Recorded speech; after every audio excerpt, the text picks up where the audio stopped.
Shalom, selamat pagi saudara-saudara sekalian yang dalam Kristus Yesus, yang ada di ruangan ini ataupun yang ada di rumah. Semoga kita semua sehat-sehat selalu, dan terima kasih buat Tuhan Yesus yang sudah memberkati kami selama seminggu ini. Mari kita meminta pertolongan dari Tuhan dan untuk memulai kebaktian ini. Mari kita berdoa. Puji syukur kami kembalikan kepada Engkau ya Tuhan, Bapa kami yang baik. Terima kasih ya Tuhan, seminggu ini Engkau sudah sertai kami dengan kekuatan baru, dengan kesehatan yang baru. Terima kasih ya Tuhan, dengan kasih setiamu dan rahmat-Mu ya Tuhan, tidak habis-habisnya, selalu baru setiap hari ya Tuhan. Terima kasih atas kesetiaan-Mu ya Tuhan. Terima kasih buat hari ini ya Tuhan, kami boleh bersama-sama kembali lagi untuk beribadah di sini. Itu juga karena anugerah-Mu ya Tuhan, Kau layakan kami untuk datang kepada Engkau. Kami menyerahkan ya Tuhan kebaktian ini ya Tuhan dalam tangan-Mu. Juga teman-teman kami yang masih dalam perjalanan ya Tuhan, selalu sertai mereka sampai di sini dengan selamat. Mereka yang sakit, Kau jamah mereka ya Tuhan, biarlah minggu depan boleh bersama-sama kembali dengan kami ya Tuhan. Mereka yang di rumah juga ya Tuhan, Kau sertai mereka ya Tuhan.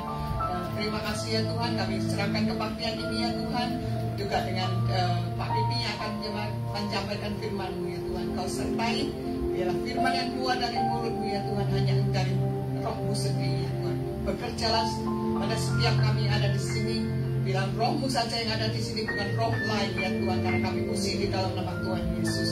Terima kasih, kami menyerahkan puji-pujian juga yang akan kami sampaikan ya Tuhan, bila menjadi bau-bauan yang harum di hadirat. Kebaktian ini dari awal sampai akhir kami alaskan di dalam nama Tuhan Yesus, Juru Selamat dan Nebus kami. Amin. Amin.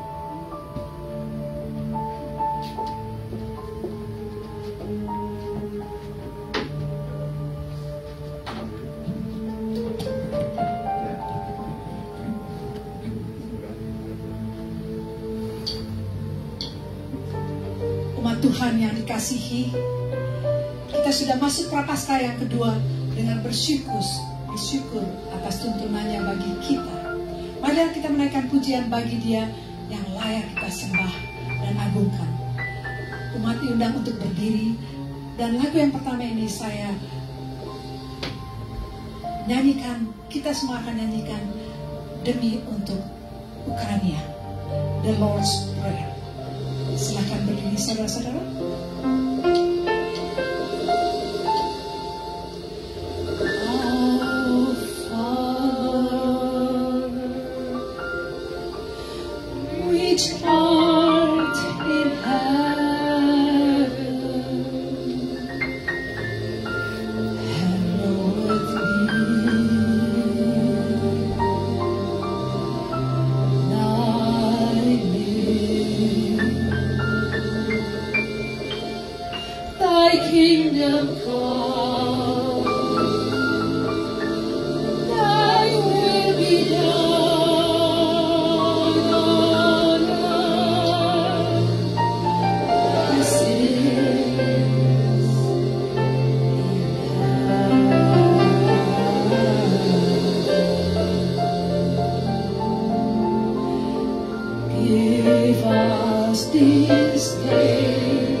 Lead us not into temptation, but deliver us from evil. For thine is the kingdom and the power and the glory forever.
bagian terakhir sebelum kita mendengarkan firman yang akan disampaikan oleh pendeta Pipi adalah I surrender all to Jesus.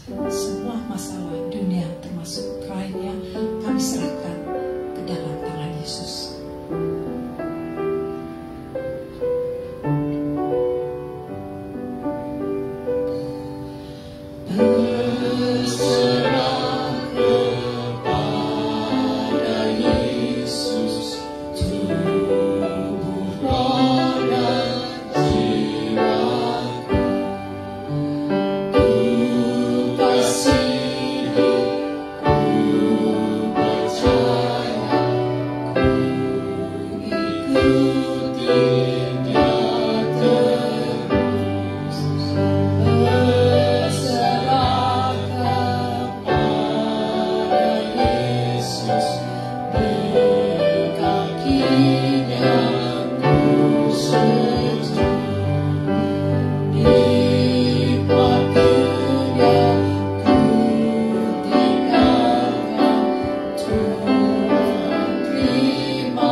saudara dipersilakan duduk. Mari kita berdoa.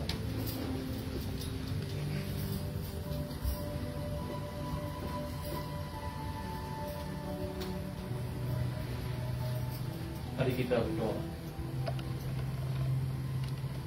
Yesus Kristus, Tuhan dan Juru Selamat, Allah dan manusia, perantara kami,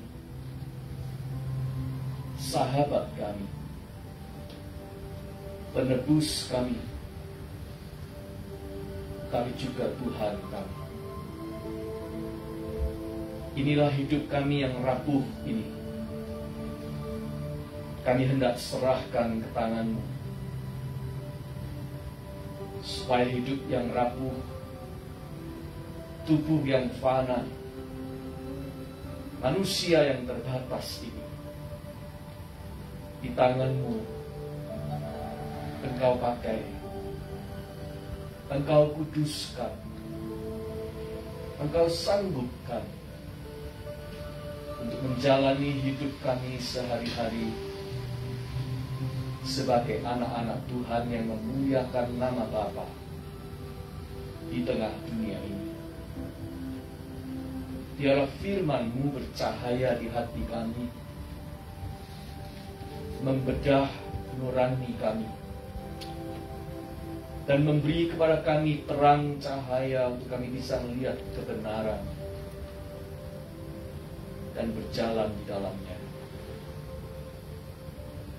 Dengar Tuhan doa kami, dalam nama Yesus Kristus Juru Selamat kami. Amin.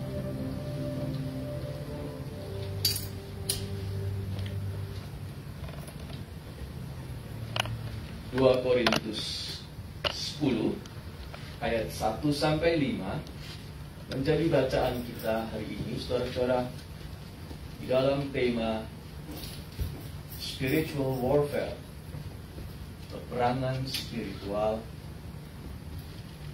2 Korintus 10 ayat 1-5 berbunyi demikian. Aku, Paulus, seorang yang tidak berani bila berhadapan muka dengan kamu, tetapi berani terhadap kamu bila berjauhan. Aku memperingatkan kamu demi Kristus yang lemah lembut dan ramah. Aku meminta kepada kamu, jangan kamu memaksa aku untuk menunjukkan keberanianku dari dekat, sebagaimana aku berniat bertindak keras terhadap orang-orang tertentu yang menyangka bahwa kami hidup secara duniawi. Memang kami masih hidup di dunia, tetapi kami tidak berjuang secara duniawi.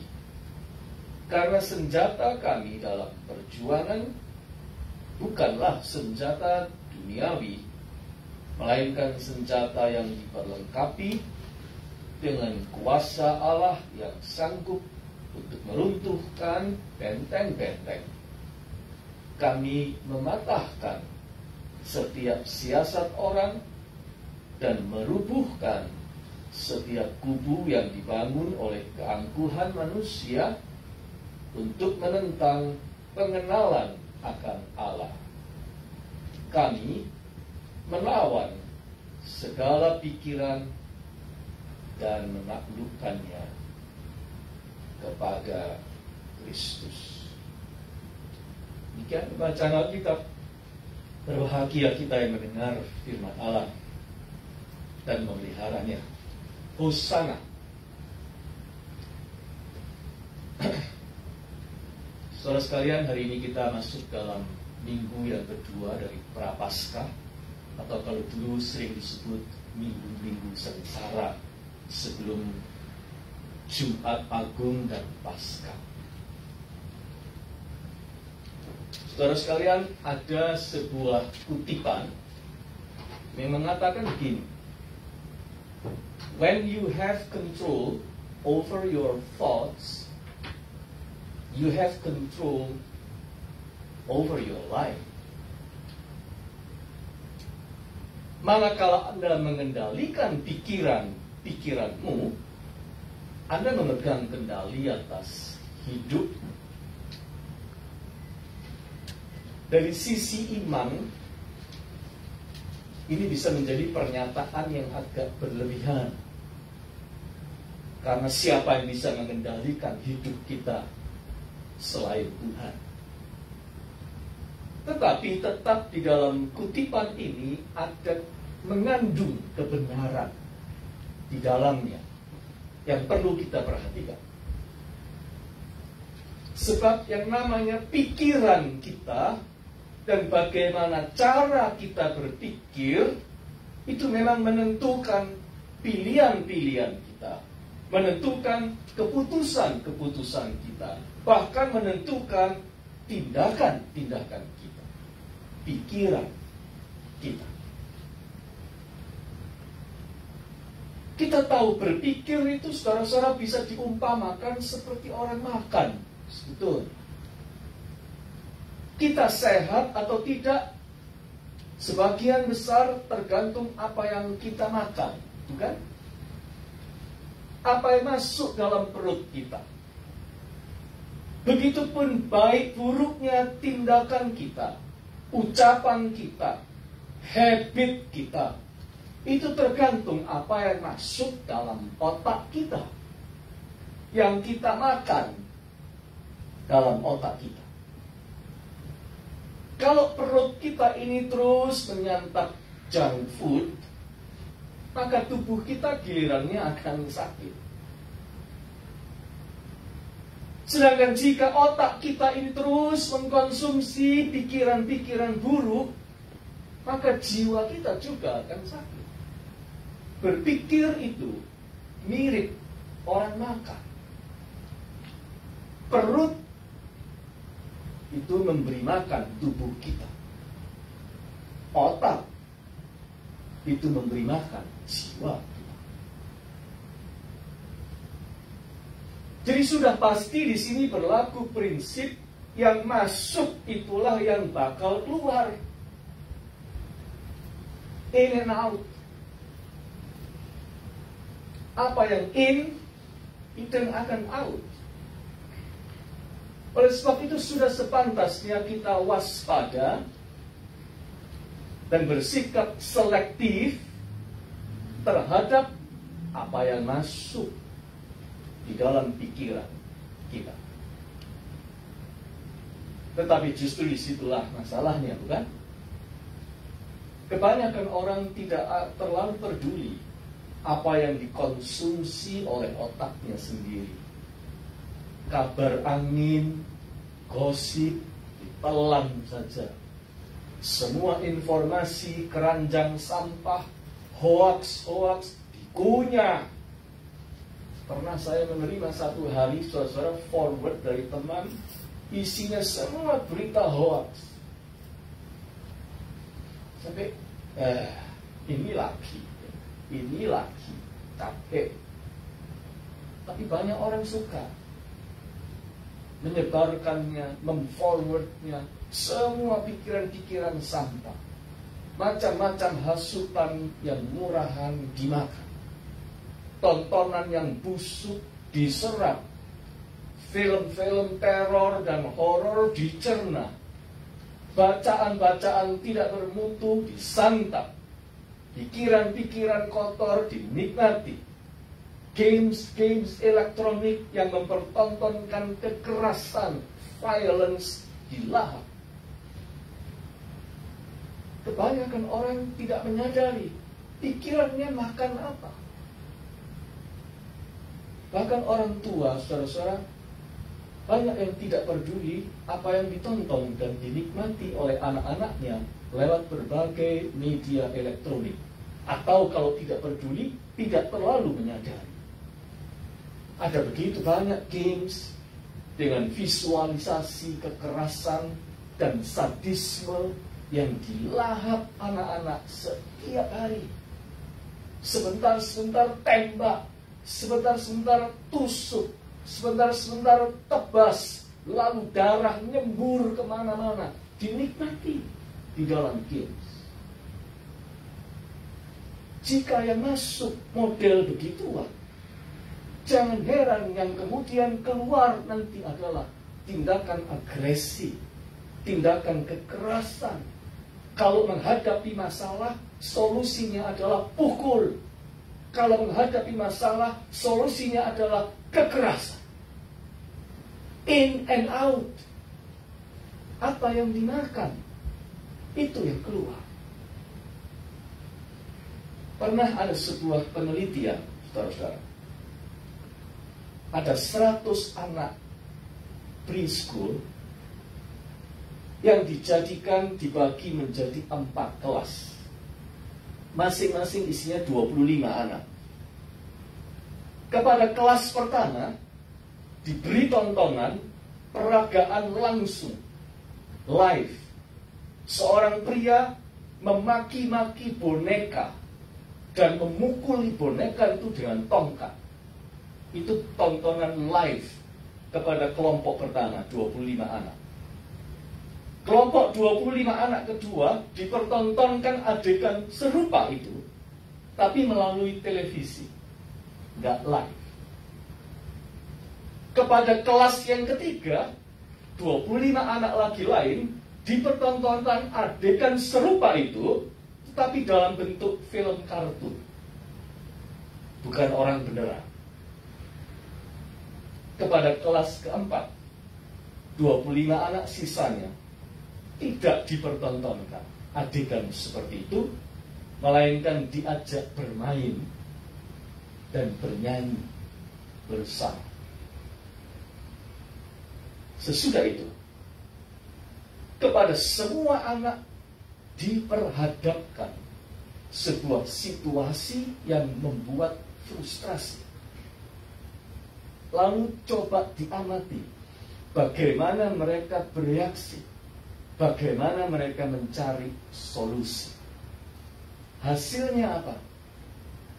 Hasilnya, anak-anak dari kelas pertama dan kedua sama-sama menunjukkan kecenderungan agresif dan berteriak serta memukul temannya sendiri.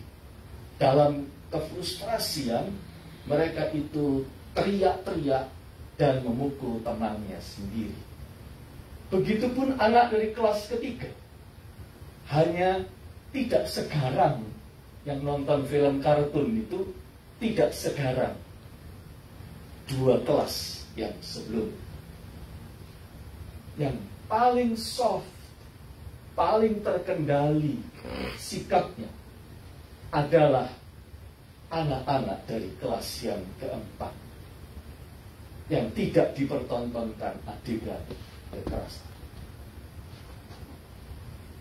Research ini menguatkan statement yang menyimpulkan bahwa children who consume high levels of media violence are more likely to be aggressive in the real world. Children who consume high levels of media violence are more likely to be aggressive in the real world. Anak-anak yang mengkonsumsi kekerasan tingkat tinggi melalui media akan semakin cenderung menjadi agresif dalam dunia nyata. Research tadi membuktikan itu. Saudara-saudara, tetapi ini bukan hanya terjadi pada anak-anak. Pengaruh prinsip in and out ini pada orang dewasa juga mengerikan. Di balik semua tindakan kekerasan, terorisme atas nama agama pasti didahului oleh indoktrinasi. Indoktrinasi dan tayangan-tayangan visual yang bersifat cuci otak, brainwash, dan kemudian merangsang orang, membentuk pikiran orang menjadi pikiran ekstrim, menjadi fanatik, menjadi gila, dan intoleran, penuh dengan kebencian. Semua teroris itu sekolahnya begitu. Sekolahnya adalah sekolah cuci otak. Sebelum mereka melakukan tindakan kekerasan, pikiran mereka dimakani kekerasan lebih dulu. In and out. Dan akhirnya terjadilah tindakan-tindakan mengerikan. Kasus-kasus kekerasan terjadi di mana-mana. Ya, saya kira orang yang suka perang, pemimpin-pemimpin yang suka perang yang sekarang ini sedang menggilakan perperangan di Eropa Tengah, kalau diteliti mungkin behind itu yang dimakan waktu kecil ada hubungannya dengan agresi. Saudara-saudara kalian, karena begitu dahsyatnya perang pikiran, maka Rasul Paulus bukan hanya melukiskan kegiatan berpikir itu seperti orang makan, tetapi seperti peperangan, warfare.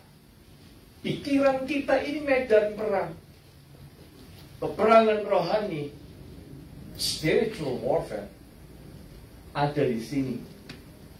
Medan perang untuk pertempuran rohani ada di pikiran kita. Paulus berkata begini, kami mematahkan setiap siasat orang, merubuhkan setiap kubu yang dibangun oleh keangkuhan manusia untuk menentang pengenalan akan Allah. Kami melawan segala pikiran dan menaklukkannya kepada Kristus. Paulus sadar bahwa pikiran yang buruk masuknya bukan hanya seperti masuknya makanan, melainkan seperti serbuan pasukan musuh. Oleh sebab itu, juga harus dihadapi dengan siap, dengan sikap siaga bertempur pula. Bertempur sampai kita menaklukkan segala pikiran negatif, tunduk pada Kristus. Bertempur supaya pikiran kita ini terkendali dan dikendalikan oleh Kristus. Pertanyaan kita bagaimana konkretnya menaklukkan pikiran kita itu pada Kristus. Pertama, saudara, konkretnya adalah jangan biarkan pikiran kita menganggur. Itu satu. Jangan biarkan pikiran kita ini nganggur. Pikiran yang kosong, melamun, dan melayang-layang di dunia maya, itu bahaya. Sebab pasukan ide buruk senang milih masuk dalam pikiran yang kosong. Pikiran yang nganggur itu paling gampang dimasukin. Makanya orang dengan pikiran yang nganggur itu suka kemasukan pikiran yang aneh-aneh, yang jelek-jelek, yang destruktif. Dalam hidup ini perhatikan, orang kalau jadi troublemaker itu kebanyakan nganggur. Ya, pengangguran banyak acara. Acara yang nggak perlu sebetulnya. Pengangguran orang-orang yang pikirannya itu nganggur lalu mengada-ada, cari-cari. Pikiran-pikiran yang negatif, saudara-saudara, itu muncul kalau kita membiarkan pikiran kita itu nganggur. Pikiran ini harus tetap giat, aktif, positif. Sekalipun mungkin kita sudah tua, sudah berumur, sudah pensiun, atau sedang berlibur. Jangan biarkan pikiran kita nganggur. Pensiun. Kita bisa pensiun dari pekerjaan, tapi jangan pensiun berpikir positif. Kita harus bertempur melawan pikiran-pikiran yang menganggur itu. Apalagi sekarang, pikiran yang menganggur itu diberi fasilitas oleh teknologi internet. Semua produk pikiran yang melayang-layang di dunia maya bisa ditampung di situ oleh internet. Oh tentu, internet itu banyak positifnya. Saya tahu, saya bukan anti teknologi. Internet itu manfaatnya banyak yang positif. Tetapi juga punya sisi yang negatif. Banyak websites yang positif, membantu masyarakat. Tapi juga banyak yang negatif, menampung semua ide-ide gila yang merusak masyarakat. Semakin disadari sekarang media sosial, katakanlah Facebook, itu menjadi ajang komunikasi orang di dunia maya. Tapi sebenarnya tidak mewakili kenyataan sebenarnya. Di Facebook itu ditengarai 90% pria menyembunyikan status pernikahannya di FB. Mengapa? Untuk apa? Di Amerika, FB itu juga menjadi media yang melancarkan identity theft, melancarkan hubungan-hubungan gelap, memperlancar teror, dan juga penipuan. Kita harus super hati-hati terhadap dunia maya, virtual reality, ciptaan internet. Sebab banyak pikiran-pikiran menganggur, diberi fasilitas di situ, lalu menghasilkan banyak ide dan perbuatan yang destruktif. Oleh karena itu, yang pertama, jangan biarkan pikiran kita menganggur. Yang kedua, secara aktif, isilah otak kita ini dengan pikiran-pikiran yang luhur, mulia, dan membangun. Pikiran-pikiran yang rohani, yang tulus, yang kreatif, yang positif, yang konstruktif. Itu seumpama kita mengirim pasukan ke medan tempur. Medan tempurnya itu adalah pikiran kita. Kita mesti kirim pasukan untuk melawan. Paulus di dalam surat Filipi 4 ayat 8 berkata begini. Jadi akhirnya saudara-saudara, semua yang benar, semua yang mulia, semua yang adil, semua yang suci, semua yang manis, semua yang sedap didengar, semua yang disebut kebajikan dan patut dipuji, pikirkanlah semuanya itu. Beri pikiran kita pasukan-pasukan yang positif untuk melawan. Bacalah buku-buku yang bermutu. Tontonlah acara-acara televisi yang baik dan mendidik. Atau kalau tidak nonton televisi, sekarang orang nonton YouTube. Carilah tayangan-tayangan yang baik. Dengarkanlah musik atau siaran radio yang membangun iman. Kunjungilah website yang menambah pengetahuan dan merangsang kreativitas. Nikmatilah humor-humor yang segar dan yang memberi inspirasi. Jangan mau cuma menikmati prank-prank. Sekarang ini banyak orang bikin video-video prank yang tidak karu-karuan, yang cuma mentertawakan orang, yang sifatnya itu humor-humor yang tidak level. Tetapi banyak humor yang segar, banyak humor yang memberi inspirasi. Pilihlah teman-teman bicara yang baik, sahabat-sahabat yang mengusung pikiran yang sehat, dan terutama akrabilah firman Tuhan. Santaplah renungan-renungan harian dari firman Tuhan setiap hari. Kirimlah pasukan-pasukan, gagasan-gagasan yang luhur dan mulia ke dalam medan tempur otak kita sebanyak-banyaknya. Jadi, pemikiran-pemikiran seperti itu akan mengalir masuk dalam pikiran otak kita, dan itu akan memeliharanya sehingga tetap segar dan jernih, sehingga jiwa kita juga sehat. Fill your mind with light, with happiness, with hope, with feelings of security and strength, and soon your life will reflect these qualities.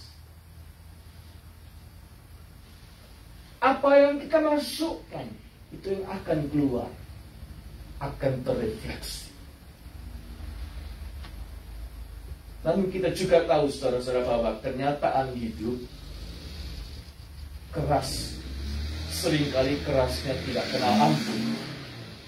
Banyak ajaran yang sesat, banyak pandangan hidup yang anti-Kristen ditawarkan di dunia ini, banyak informasi yang salah, banyak ide-ide yang jorok, banyak advertensi yang menyesatkan bertebaran, banyak berita-berita celaka, cerita-cerita seram, kabar buruk, teror yang menggempur masuk di otak kita, banyak ide-ide sampah menyerbu dan mengotori jiwa kita.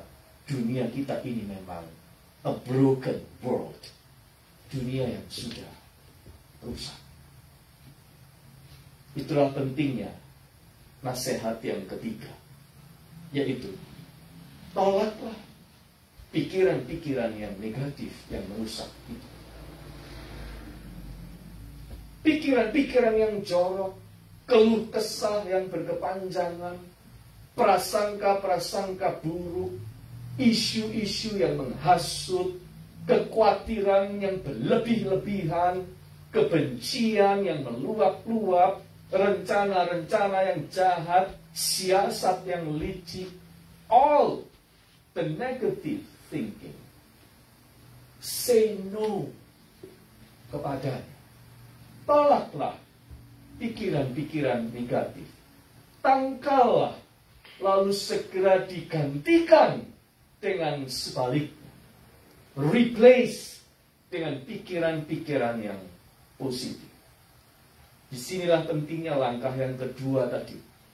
Anda mengisi otak kita dengan pikiran-pikiran yang luhur. Karena kalau sudah diisi, baru kita punya bahan untuk nanti bisa replace. Anda mengerti maksud saya? Kalau tidak diisi, lalu diganti pakai apa? Kita harus mendownload dulu apps yang positif, supaya kalau kita perlu untuk melakukan sesuatu, apps itu ada. Bisa dipakai karena kita sudah download sebelumnya. Tapi kalau Anda tidak download, itu tidak jalan. Kita harus menolak pikiran-pikiran yang negatif, ya. Dan kita harus mengganti dengan yang positif, ya. Tetapi itu berarti Anda harus mendownload yang positif itu terlebih dahulu. Bagaimana Anda bisa melawan dengan firman godaan-godaan yang negatif kalau Anda tidak memasukkan firman itu lebih dulu? Kalau firman itu tidak di-download dulu dalam pikiran kita, kita nggak punya bahan untuk melawan. Pertempuran rohani itu sangat ditentukan apa kita mendownload firman Tuhan, mendownload pikiran-pikiran yang mulia dan luhur terlebih dahulu. Ibaratnya, pikiran-pikiran yang luhur itu sudah diinstal di dulu. Seperti orang menginstal antivirus dalam komputernya untuk melawan gempuran virus-virus yang bertebaran di jaringan internet. Sama seperti kalau kita ngomong sekarang dalam konteks pandemi, kita pun perlu mendapatkan vaksinasi antinya untuk melawan manakala itu diperlukan. Saudara-saudara, dengan begitu, kita punya pilihan. Mau mengisi pikiran kita dengan sampah atau mengisinya dengan makanan bergizi. Ingat, Kristus sudah menebus hidup kita, termasuk pikiran kita. Otak pikiran kita ini juga di-redeem oleh Kristus. Dia menebusnya. Karena itu kita harus menjaga dan memelihara kesehatan dari pikiran kita. Bertempurlah demi pikiran yang sehat dan yang luhur. Karena pikiran kita ini milik Kristus. Jangan biarkan dia melayang kemana-mana dan dimiliki oleh yang lain. Jangan biarkan pikiran kita menganggur dan ditangkap, ditawan oleh ide-ide yang buruk. Biarkanlah pikiran kita itu hanya dimiliki oleh Kristus. Disitulah pertempuran rohani sedang berlangsung di dalam otak pikiran kita. Pendeta Max Lucado dalam salah satu bukunya menulis begini. Ada 2 jenis suara mengendalikan perhatian Anda. Suara negatif memenuhi pikiran Anda dengan keraguan, kepahitan, dan ketakutan. Suara positif memberikan pengharapan dan kekuatan. Mana yang Anda perhatikan? Anda punya pilihan. Dan Anda tahu itu. Paulus dalam 2 Korintus 10 ayat 5 berkata, kami menawar segala pikiran sehingga ia akan takluk kepada Kristus.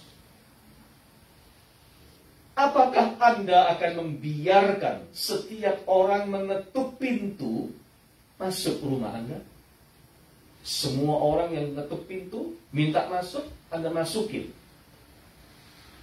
Jangan, kata pendeta Max. Jangan biarkan setiap pemikiran yang muncul memenuhi pikiran Anda. Tawanlah pikiran tersebut. Taklukkanlah bagi Yesus. Kalau dia menolak, singkirkanlah. Usirlah. Pikiran itu rumahmu. Jangan biarkan semua orang yang mengetuk pintu sembarangan minta masuk, bahkan minta tinggal di situ, bahkan nginep di situ, bahkan berbulan-bulan nginep di rumah Anda, dan Anda biarkan. Tidak, bukan? Pikiran ini adalah rumah kita. Anda bisa berkata ya, Anda bisa berkata tidak pada siapa yang masuk. Pemikiran negatif tidak akan pernah memberikan kekuatan kepada Anda.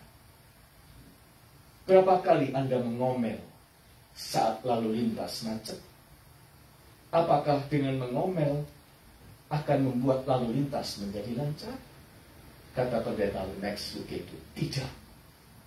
Apakah dengan menggerutu karena tagihan-tagihan membuat tagihan itu menghilang? Tidak. Kenapa mengeluhkan sakit dan nyeri yang Anda rasakan terus-menerus? Mengeluhkan masalah dan tugas-tugas yang Anda hadapi, yang Anda anggap itu tugas-tugas yang berat. Itu tidak akan menolong. Ketika Anda complain and complain and complain, kekuatan Anda justru makin lama weaker and weaker and weaker. Oleh karena itu, istilah jiwa dengan rasa syukur, dengan gratitude. Dengan rasa syukur, kita membangun kekuatan demi kekuatan. Pendeta Max berkata, berhati-hatilah dengan apa yang kau pikirkan, karena hidupmu dikendalikan oleh pemikiran. Ia mengutip Amsal 4 ayat 23. Jadi memang benar, apapun saudara-saudara, hidup kita ini amat ditentukan pada pilihan-pilihan yang kita berikan untuk mengisi pikiran kita.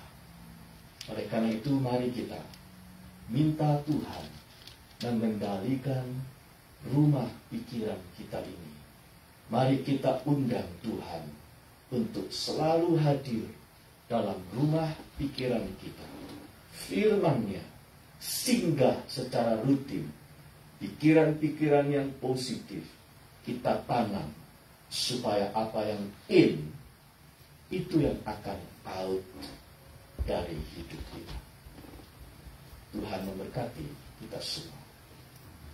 Amin.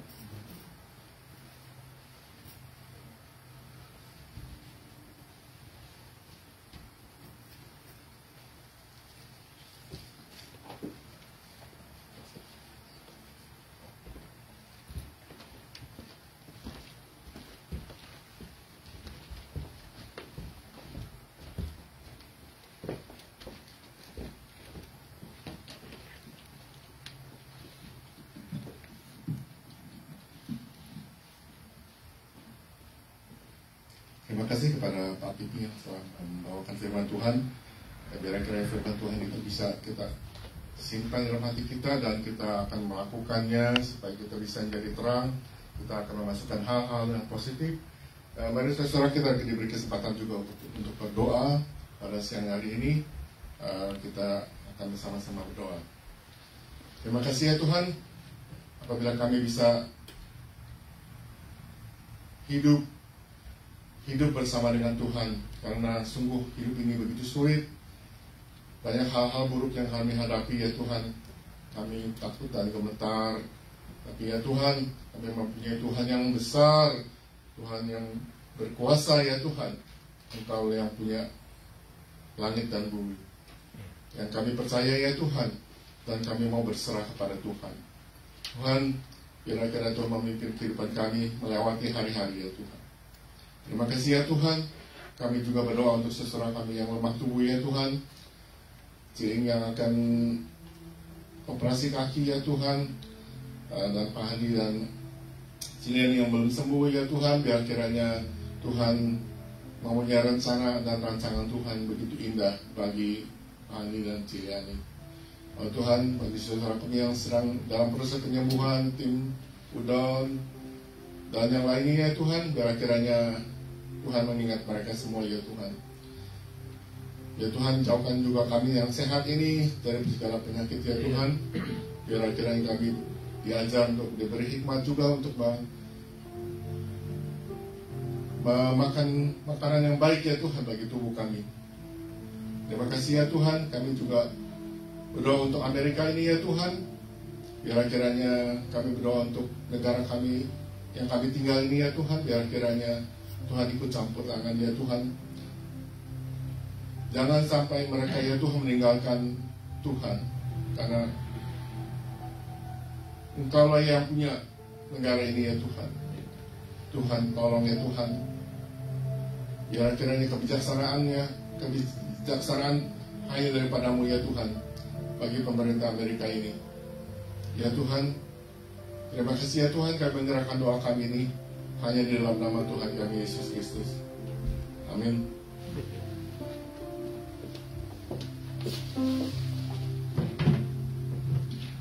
Saya persilahkan petugas persembahan untuk maju ke depan, dan kita akan menyanyikan syukur padamu ya Allah.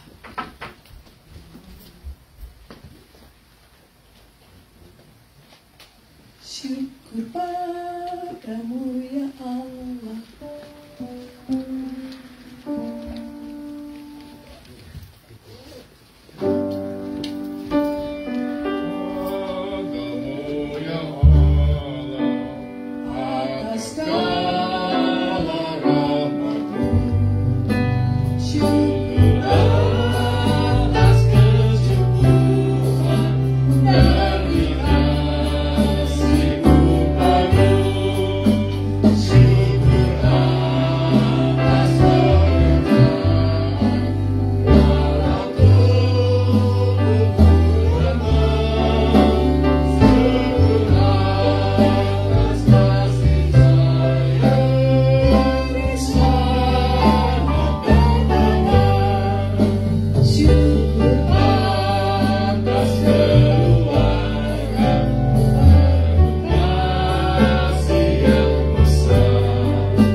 surga, terima kasih kami telah berkumpul untuk memuji dan memuliakan nama-Mu di tempat ini.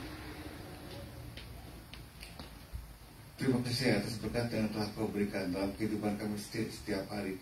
Kiranya berkat di mana saja kami membagikan berkat tersebut untuk membangun dan memperluas kerajaan-Mu. Kiranya berkat tersebut dapat digunakan untuk memuliakan dan memuji nama-Mu di tempat ini. Ya Tuhan, berkatilah tangan-tangan yang telah memberi maupun yang belum sempat memberi pada hari ini. Dalam nama Tuhan Yesus Kristus kami berdoa. Haleluya. Amin. Sebelum kebaktian ditutup, marilah kita menyanyikan lagu Maranatha dan Pendeta Pipi akan memberikan berkat. Maranatha, silakan berdiri teman-teman.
Mari saudara kita masuki hidup kita sehari-hari dengan penuh pengharapan bahwa yang terbaik masih akan tiba, karena kerajaan Allah akan datang, karena Yesus akan menang, Dia akan menjadi Tuhan dan Raja atas seluruh alam semesta ini. Dengan pengharapan itu, kita masuki hidup kita sehari-hari dengan pikiran-pikiran yang positif. Pulanglah dalam damai dan terimalah berkat-Nya. Tuhan memberkati engkau dan melindungi engkau. Tuhan menyinari engkau dengan wajah-Nya dan memberi engkau kasih karunia. Tuhan menghadapkan wajah-Nya kepadamu dan memberi engkau damai sejahtera. Shalom. Amin. Amin. Silakan.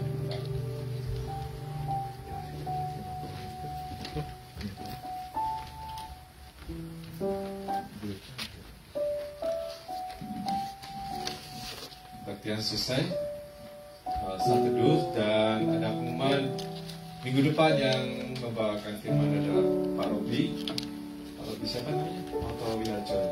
Ya, dan kita mengundang semua untuk beribadah bersama-sama. Dan puji Tuhan, kita boleh kembali dengan selamat, Pak sehat, walafiat, tambah sehat, berkembang kuat, berjalan 10 km per hari. Dan bingkisannya minggu depan ya. Puji Tuhan.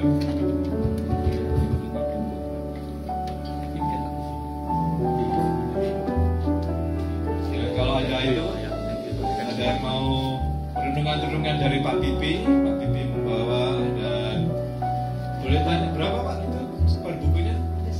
$15 yang ini, yang kecil $10. Dan $10. Kalau ada yang tertarik dengan renungan indah dari Pak Pipi, boleh itu ngambil di pojoknya.